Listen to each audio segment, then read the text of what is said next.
Assalamualaikum warahmatullahi wabarakatuh. Alhamdulillah wassalatu wassalamu ala Rasulillah wa ala alihi wa ashabihi wa mawalah wa ba'd. Kaum muslimin yang semoga dimuliakan Allah Subhanahu wa taala.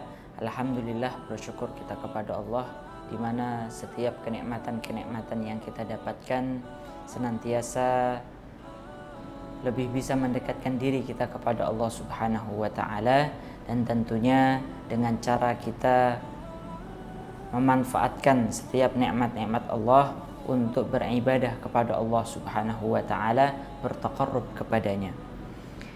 Sahabat Himaya Foundation yang semoga dimuliakan Allah Subhanahu wa taala, insyaallah dalam kesempatan kali ini kita akan menjelaskan satu program yang akan kita kaji secara rutin, yaitu kajian Islam mengambil tema serial hikmah zikir dan doa dalam Al-Quran. Mengapa tema ini penting untuk kita bahas dan kita kaji bersama-sama, jamaah sekalian yang semoga dimuliakan Allah? Karena setidaknya ada 3 alasan kita penting untuk mengkaji tema hikmah zikir dan doa dalam Al-Quran. Yang pertama adalah bahwa sebagaimana yang kita ketahui, doa merupakan inti daripada ibadah. Ya. Ad-du'a mukhul ibadah, kata Nabi SAW. Doa itu adalah inti daripada ibadah. Bahkan di dalam Al-Quran surat Ghafir ayat 60, Allah Subhanahu wa ta'ala menyebutkan bahwa doa itu adalah ibadah kepada Allah Subhanahu wa ta'ala. Allah menyebutkan, wa qala rabbukum ud'uni astajib lakum innal ladzina yastakbiruna an ibadati sayadkhuluna jahannam. Ya.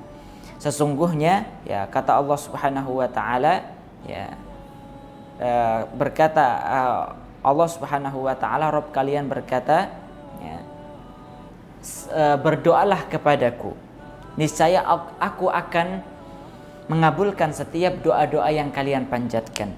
Sesungguhnya, kata Allah, orang-orang yang sombong terhadap ibadah kepadaku, makna ibadah di sini adalah sombong untuk tidak mau berdoa kepada Allah, maka mereka akan dimasukkan Allah Subhanahu wa taala ke dalam neraka jahanam. Ya. Maka begitu pula bahwa doa ini merupakan senjata setiap muslim. Ya.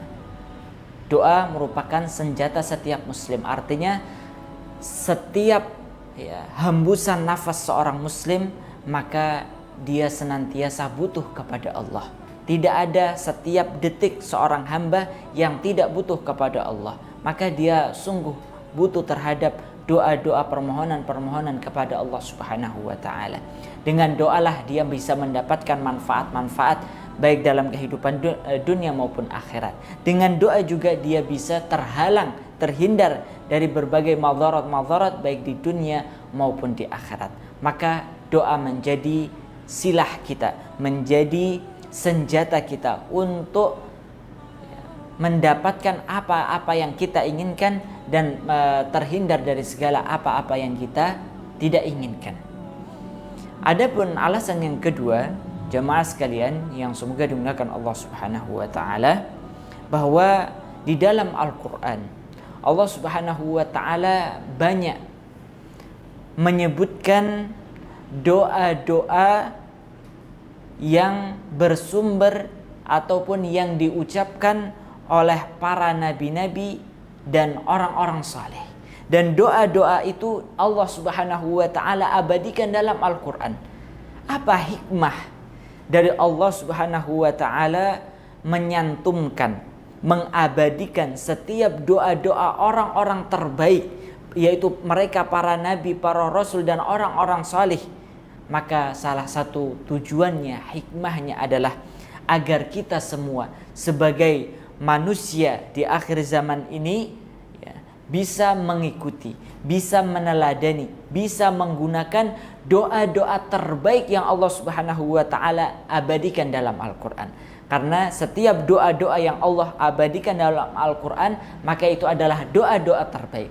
Setiap kisah-kisah yang Allah abadikan dalam Al-Quran, itu adalah kisah-kisah terbaik. dan segala apa yang Allah cantumkan di dalam Al-Quran seluruhnya adalah hal-hal yang terbaik. Maka kita patut untuk mengingat terkait dengan fadilah kita mengutamakan doa-doa dan zikir-zikir yang tercantum dalam Al-Quran, begitu pula tercantum di dalam hadis-hadis Nabi SAW. Hal ini sebagaimana yang disebutkan oleh Imam Al-Qurtubi di dalam tafsir Al-Jami' li Ahkamil Quran. Beliau menyebutkan hendaknya setiap manusia memanjatkan doa-doa dari Al-Quran dan hadis-hadis Nabi SAW yang sahih saja. Artinya, jikalau sekiranya manusia mencukupkan doa-doa mereka baik dengan mengambil lafaz-lafaz dari Al-Quran maupun hadis-hadis Nabi SAW, maka itu sudah cukup bagi mereka. Serta meninggalkan doa-doa selainnya. Artinya menomorsekiankan ataupun mengutamakan doa-doa yang terdapat di dalam Al-Quran maupun hadis-hadis Nabi SAW.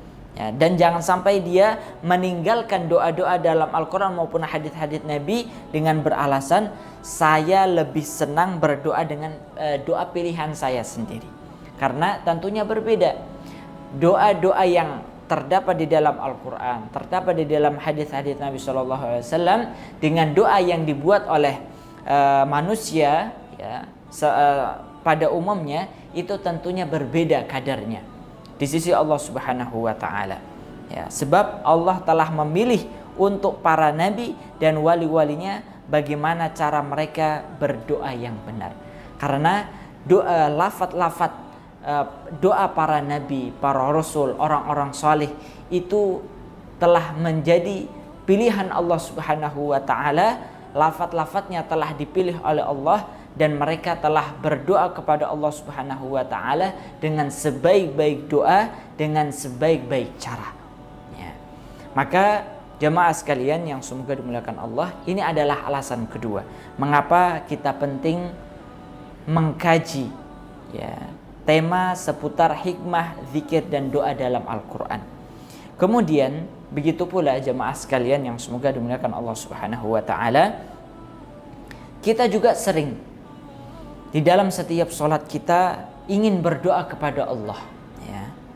Namun di dalam sholat menurut sebagian para ulama bahwa di dalam sholat itu kita tidak diperbolehkan untuk berdoa dengan menggunakan bahasa selain dari bahasa Arab ya. Sehingga para ulama memberikan solusi apabila kita ingin berdoa, berkeluh kesah ataupun memohon kepada Allah, berdoa di dalam salat kita, ketika kita belum bisa berbicara, berkomunikasi, berdoa dengan menggunakan bahasa Arab, maka setidaknya solusi yang bisa kita lakukan itu adalah dengan mengambil doa-doa yang ada di dalam Al-Quran, kemudian hal itu bisa kita gunakan untuk berdoa di dalam salat kita. Ini adalah solusi bagi mereka yang belum bisa berbahasa Arab ataupun berdoa dengan berbahasa Arab di dalam salat-salat mereka. Kemudian jamaah sekalian yang semoga dimuliakan Allah Subhanahu wa taala, ya, setidaknya inilah 3 alasan mengapa kita penting mengkaji tema serial hikmah, zikir dan doa dalam Al-Quran. Dan insya Allah dalam pertemuan-pertemuan selanjutnya insya Allah ada 14 seri hikmah, zikir dan doa dalam Al-Quran yang akan kita kaji dalam kesempatan-kesempatan berikutnya. Oleh karena itu jangan lupa untuk senantiasa mengikuti channel Himayah Foundation untuk mendapatkan ilmu-ilmu yang bermanfaat. Salah satunya adalah terkait dengan kajian serial hikmah, zikir dan doa dalam Al-Quran. Semoga Allah Subhanahu wa taala senantiasa memberikan keberkahan dalam setiap ilmu dan amal kita, dan Allah memudahkan kita untuk senantiasa memperdalam ilmu agama, dan ini semoga menjadi keberkahan dalam kehidupan kita. Wallahu alam. Assalamualaikum warahmatullahi wabarakatuh.